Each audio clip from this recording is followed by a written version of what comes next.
Bonjour à toutes et à tous, très heureuse de vous retrouver dans la revue du quotidien national L'Essor. Dans l'actualité, trois nouveaux ambassadeurs extraordinaires et plénipotentiaires ont successivement présenté hier au palais de Koulouba leur lettre de créance au président de la transition, le général d'armée Assimi Goïta. Il s'agit de l'ambassadeur désigné de la République islamique d'Irlande, Mahmoud Khalil Jouabad, de l'ambassadeur du Royaume des Pays-Bas, Éric de Felgiter, et de celui de la République populaire de Chine, Li Xian.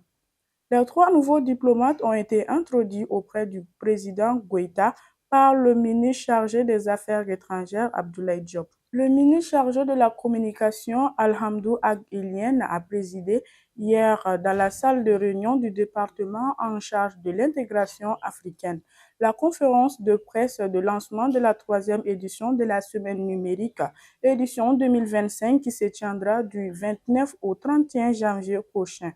Le thème retenu pour cette année est le gouvernement à l'ère de l'intelligence artificielle, opportunités et défis pour la culture. Tous les acteurs de l'écosystème numérique ainsi que des experts du Burkina Faso et du Niger sont attendus à cet événement, qui se veut un cadre d'échange de haut niveau visant à promouvoir les initiatives, les innovations et les bonnes pratiques dans le domaine du numérique au Mali. Initié par le ministère en charge de la jeunesse et des sports, le concours Neka Sigida Neka Fasoko s'est déroulé le 1er août au 31 octobre 2025.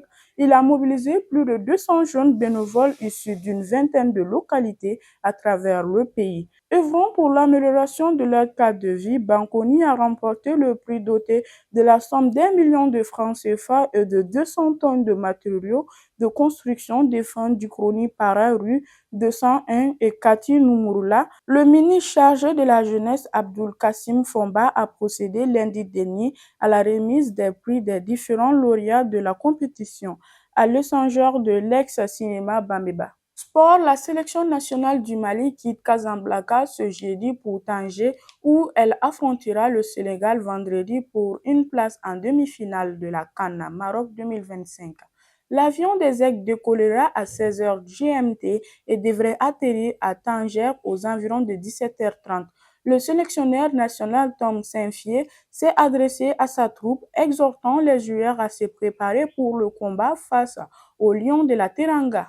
Au lendemain de la qualification héroïque face à la Tunisie, les Aigles ont vu leur prime de performance créditée, un geste fort des autorités de la transition destiné à galvaniser les troupes avant le choc face au Sénégal.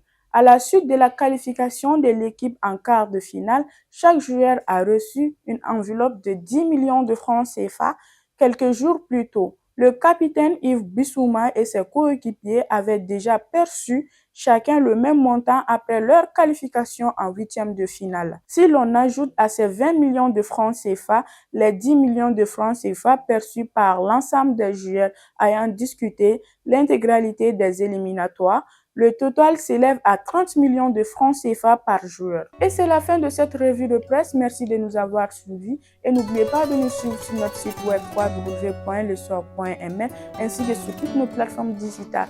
Au revoir.